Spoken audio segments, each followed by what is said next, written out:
what I'm going to do, actually, we've got a few people here, which is great. I'm going to spend just a few minutes kind of outlining what the plan is. I've got a really short, like 4 or 5 slide PowerPoint that's got the summary issues that people had kind of brought up from the previous meetings.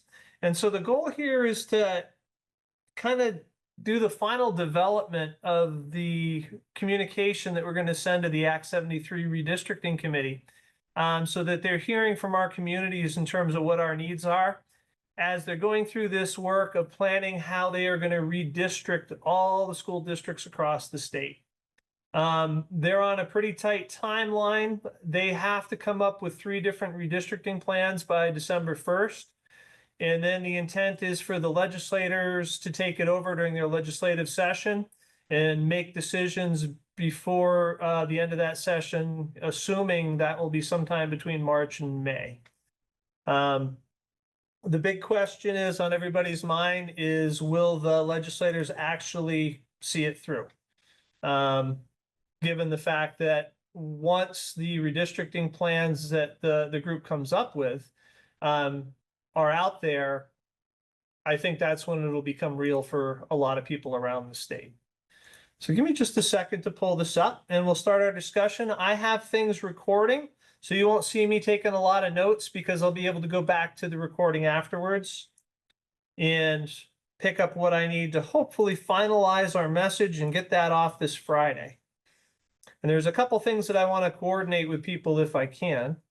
That's working, which is good. Layne, could you just explain, there's somebody on here that I chatted with, could you explain the distance of, like how many square miles our district is and how many they're talking about going? Yeah, our current district's, the Green Mountain side's about 129 square miles, and the Ludlow Mount Holly side is about 44 square miles. The way that the law works is they're shooting for school districts that have a size between 4,000 and 8,000 students.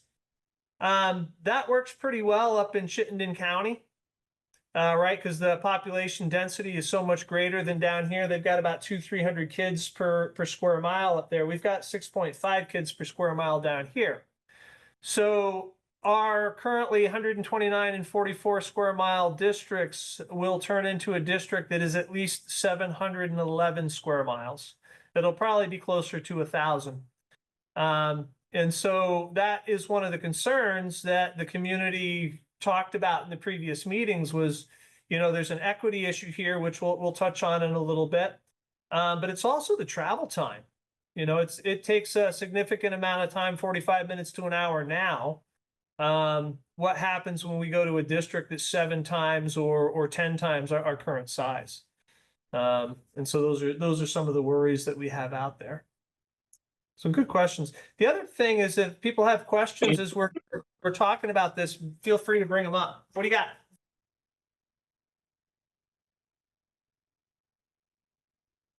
So there were 4 basic kind of overall themes that came out of the previous discussions.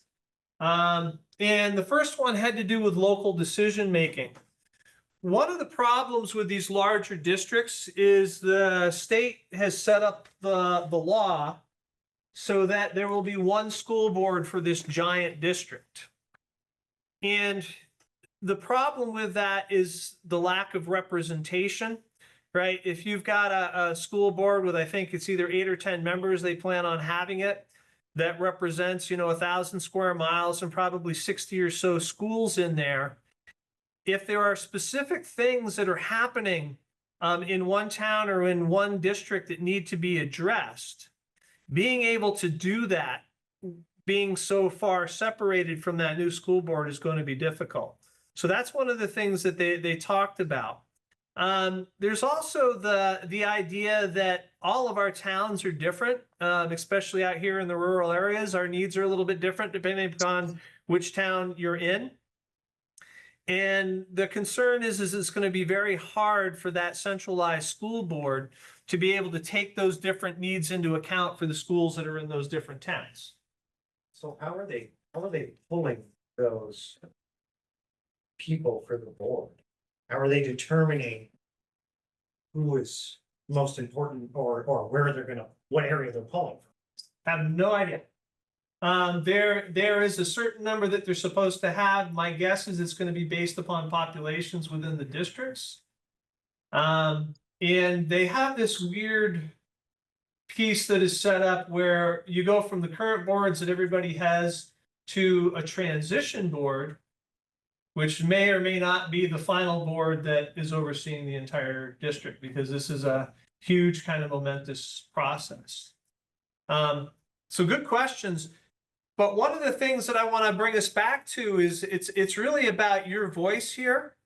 So is there anything that folks want to add in terms of local decision making that we may have missed? I know a copy of the letter was sent out 2 or 3 times to the community, the draft letter. Hopefully folks had a chance to see that. Or are there other ideas that you have above and beyond what we're going to touch on tonight that people feel is important for this redistricting committee to hear? You don't have to raise your hands or anything. Just pipe up if you have parts and pieces.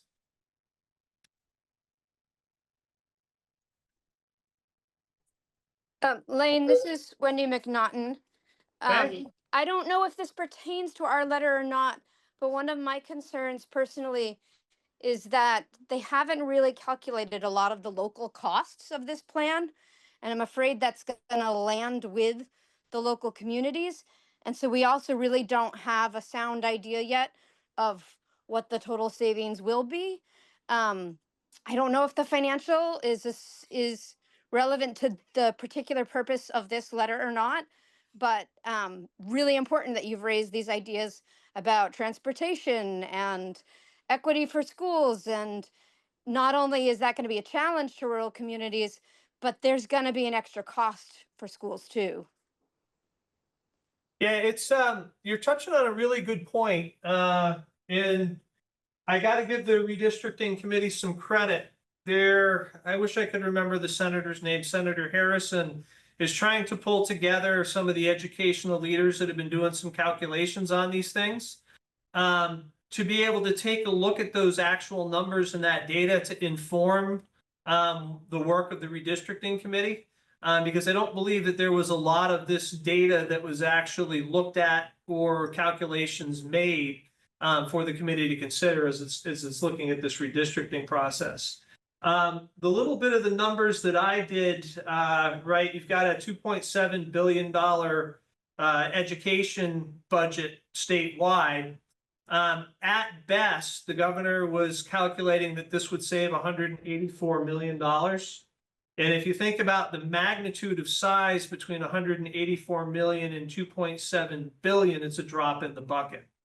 So for all this massive amount of change, which is one of the concerns, the odds are there aren't going to be a lot of savings, at least up front for the first couple of years, if any at all, because of the massive shift that needs to happen. But even if the best case scenario came out to pass, what you would see is that the average taxpayer is paying about $6,000 in school taxes every year in the state of Vermont.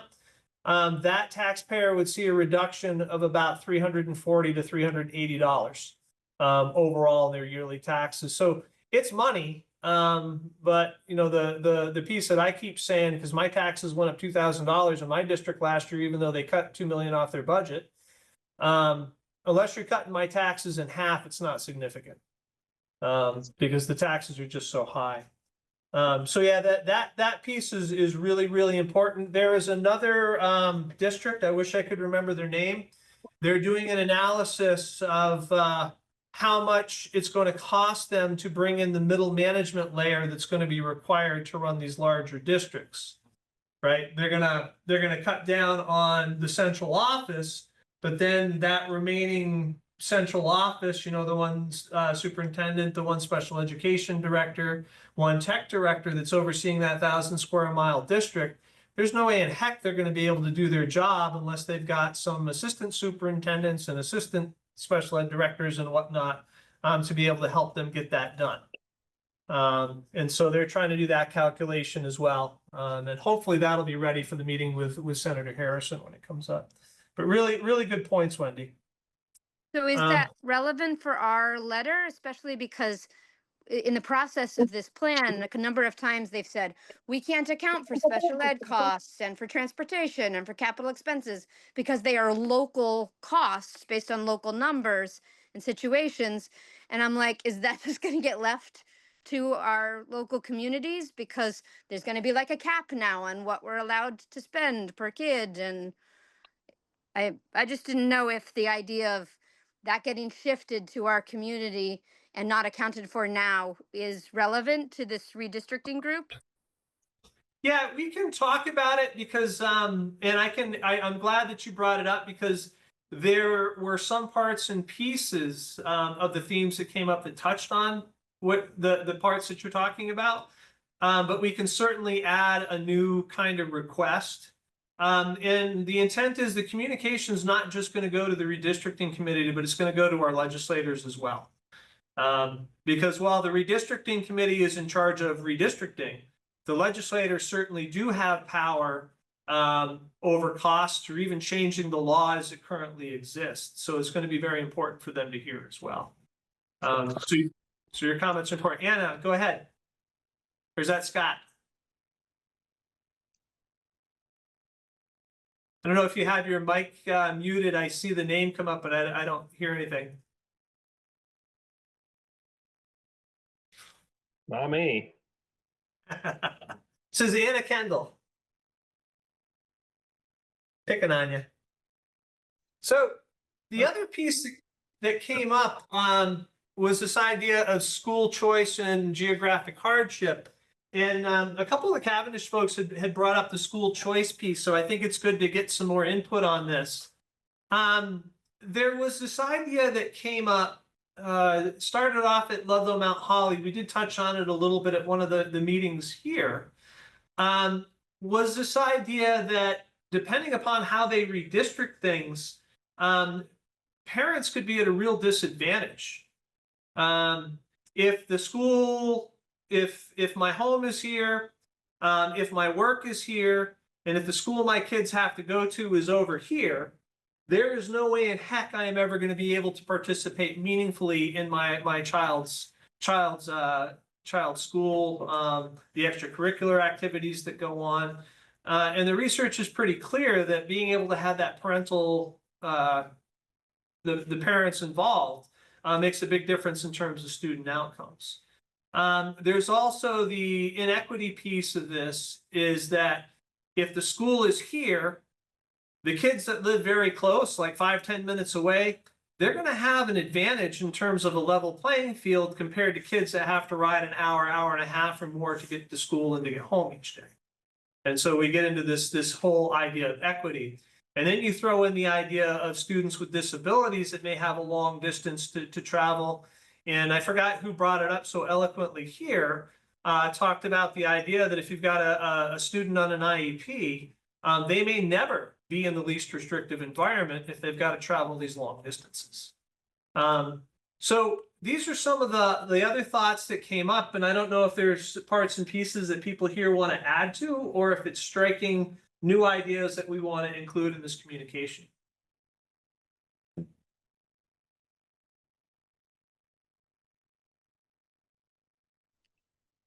I couldn't find my hand raised button. I know I just spoke, so anyone feel free to interrupt me. Yeah, just interrupt because I can't see you with the presentation up, so I apologize for that. So don't be afraid to holler out. Okay, so when I read the section about school choice, it surprised me because I didn't remember it being part of the conversation from the Green Mountain side of our SU. And I totally understand, especially like from the Ludlow perspective where they've had school choice, and I'd like to like grandfather or honor that. But I just want to put out there that there's also a certain level of inequity and irresponsibility in just open offering school choice. And I didn't see any qualifiers within our letter to request that. The legislature, when Scott first put this plan out, very specifically took out some of his expansion of school choice because it's got the possibility of sending public funds to private schools and to charter schools and to other places that aren't held to the same standards and yet would be spending public money. And so just to say we want to expand it without qualifying how or when and why, there's like 3 different ways our state currently does offer school choice. And so I think it would be really helpful to define that, because when you start school choice in a small community that hasn't had it in the past, it's really not fair to students whose families can't afford to get them somewhere else. And so it ends up being just the kids with the best resources who leave. And then our small town schools end up only with the kids who have to stay. And so it's really a disservice to many public schools when that's just put out in an open-ended way. So I was just really hoping that we could qualify that a bit before we send it on to the restructuring committee. Yeah, I like that, and so I'm glad we're talking about it. They did, and again, this doesn't negate anything that you're saying, because I think the qualifier needs to be in there. They did, in the final version of the law before it was passed, they did put quite a bit of restrictions on money going to private schools. There's a big list of them. I'm happy to kind of send that out to the community. I know when the law originally came out, they actually were trying to expand it, but the only way they were going to get it passed is if they actually shrunk it. And so the requirements for a student to be able to, through choice, go to a public school now, or a private school at this point in time, have been very, very restricted over what they used to be.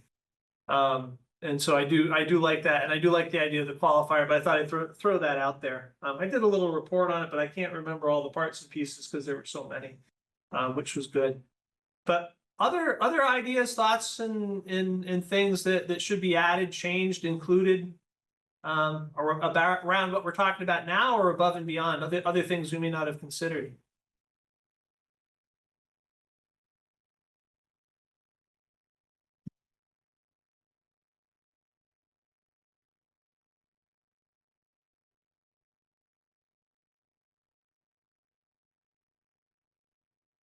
And so we touched on this a little bit. The idea of the equity of service and travel time is that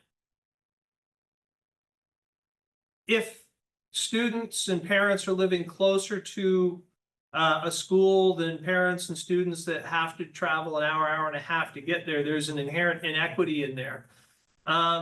And what's interesting about it is when you take a look at the Brigham decision from, I don't know, 20, 30 years ago, it guarantees equal educational opportunity.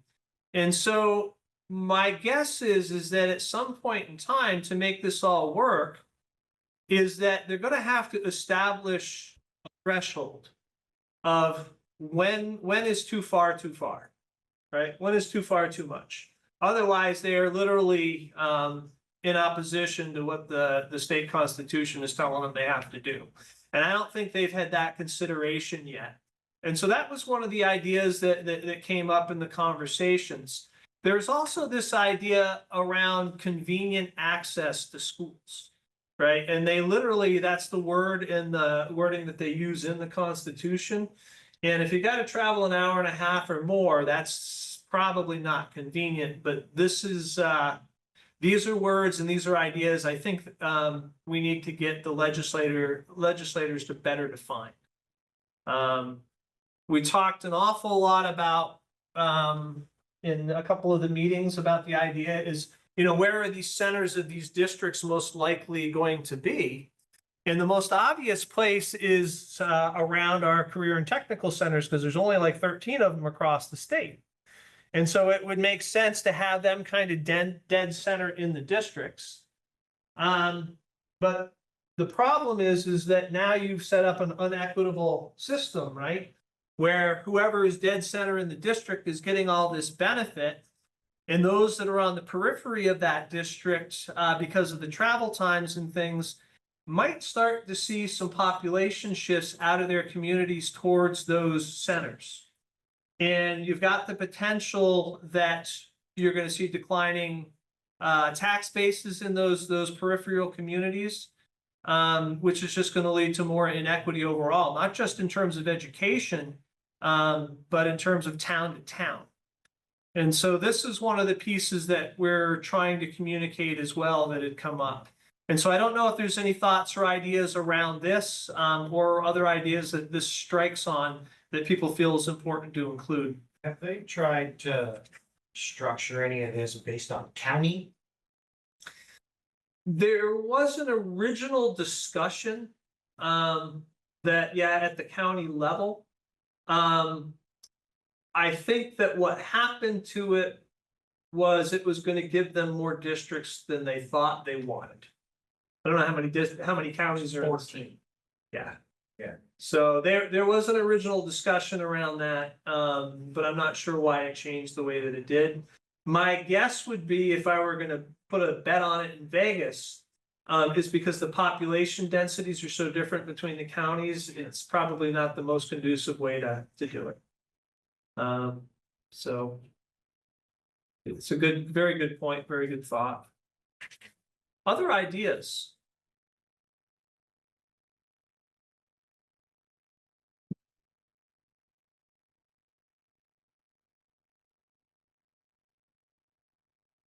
The other piece that we had touched on, and it goes back to what we just talked about, is at some point in time, there will be school closures. Assuming that this whole law rolls out the way that it's envisioned, this is probably about 5 years down the line.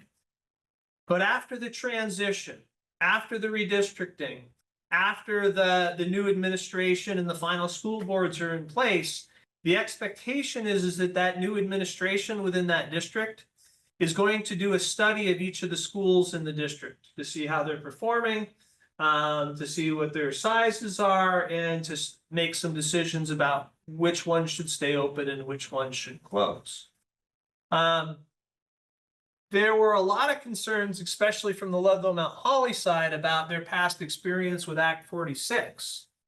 And them seeing the parallel between Act 46, which was the consolidation people just went through, that resulted in the closure of Black River High School, and the fact that it didn't save any money and it didn't improve anything. Matter of fact, as of last year, when we were looking at the budget numbers, because the cost to tuition students out has grown so much, it would be cheaper for them to have continued running Black River High School at this point in time. And so there is a deep concern that they want to communicate to the redistricting committee is, hey, we've lived through this. We don't believe it's going to work. And the worst part is that having lived through it, there was a lot of damage, emotional damage that was done and trauma done to these communities that lost their schools, saw no improvements because of it. And there's a deeper concern, especially in the rural areas, is that people are in those districts, they're in those towns because there was a school there. If those school closes, you're going to end up with the population shifts that we talked about earlier, right? School closes, the population is going to move closer to where a local school is. So those towns are going to see a loss in their tax bases, and you're going to end up with extremely poor towns and extremely wealthy towns by the time that this is all done. And so this was a deep concern that folks felt it was important to communicate a little bit to the redistricting committee, right? Because they have a choice of where the lines land, but more importantly to the state legislators who really need to have an understanding of what the potential impacts down the line are going to be. I give them all credit. The ones I've talked to, they are definitely empathetic. They are well-meaning, but they are the first people to say, we really don't know the impacts. We really don't have the data to be making these sorts of decisions. So just some idea, but the school closures piece people thought was very important to communicate, especially from a district that had been through it. So any thoughts or pieces to add to this that people feel are important?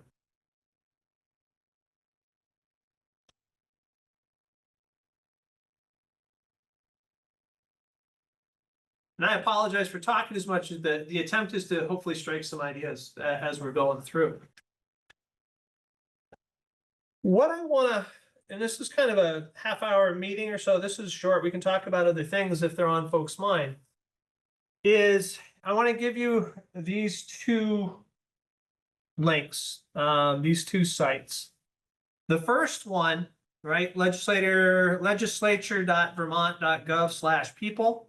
If you log into this, what you basically do is there's a little search menu there. You drop in your town and it tells you who your local legislators are. If you have things to say that you want to be heard, this is the time to do it. The intent is for me to get this finalized communication out on Friday. And so between now and maybe a week after Friday, if there's a lot of people that start sending messages to their state representatives, I have a feeling the message will have, this collective message will have a lot more impact. The other piece that you have here is you have a direct link to communicate with the redistricting committee, because by law, they are supposed to be considering all public comment that comes in about this. And so if you have thoughts and ideas that come up that are outside of the collective message that we're sending, or if you want to support that collective message, this would be a good link to use to send an email to say, hey, you know, we're really behind, you know, what was said in this message, and here are some other ideas we have that we think is important for you to know. So I'm also going to email this slide out probably tomorrow, so people have these links with a little message about it. But are there other thoughts, other things that we didn't cover, other things that people think is important? So, Layne, it's not anything new. It's Wendy McNaughton again. Yeah. I just wanted to be sure, because I wasn't sure if this was your last sort of opening before you switch topics. Is number one, thank you very much for doing this letter. I've been yelling at the lawmakers for months now, and so the opportunity to do that with a stronger voice is really well appreciated. And I just also really want to emphasize so many of your points about the distance of travel, about school closures, about local control. Those are all so important, not just to our schools, but to our community. So thank you for raising those so well within this letter, and please do continue to emphasize those points. Yeah, and I appreciate that. And the point about categorizing, especially about the school choice piece, is important. I'll find a way to work that in. I'll probably go back. I'll take a look at this video again tomorrow with a fresh set of eyes, and then hopefully be able to do the final craft of that and get that out. But I think the more people that we can get to kind of jump on board and email the legislators around the same time, and the redistricting committee, the bigger impact we'll have. A lot of it, the ideas that they had, you know, going into the law weren't bad ideas, but they really were meant for places with population densities greater than Southern Vermont. And so, you know, there's some tweaking. If they really want this to work, there's some tweaking they're going to have to do to make that possible. I appreciate. Other thoughts, other input folks have?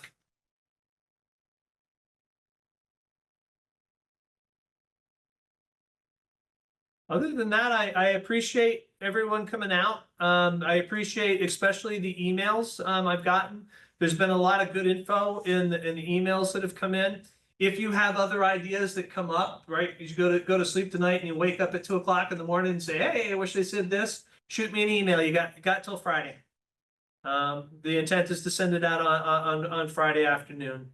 And I do appreciate everyone. I appreciate all the folks that have shown up. I bet we probably had about 120 people total across the meetings I've had. So it's a pretty good turnout for small towns. All right. Still kind of nice out there. Hopefully folks get a chance to enjoy the evening a little bit. And I want to thank you all and take care. Thank you.